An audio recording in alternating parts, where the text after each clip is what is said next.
Hello everybody, welcome back. Today as well we have got to another video. In this video I'll show you how you can simply go ahead and swap currency on Phantom Wallet app. But before that, please do make sure to like our video, subscribe our channel, and yes, without any further delay, let's get started. So for that, simply go ahead, open up your Phantom Wallet app on your phone, scan it and get signed in. Now right afterwards, this kind of interface is gonna pop up, which includes the swap option on top right away. Tap on this option of swap and now simply go ahead and enter the amount worth.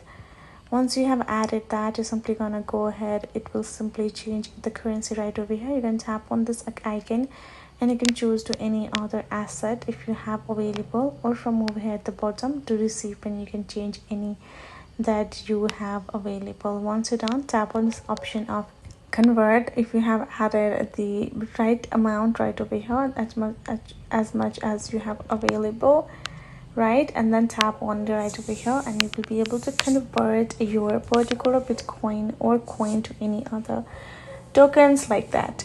So that is how you can do it. Hope this video was helpful to you all. Thank you so much for watching, and yes, I'll see you guys in our next video.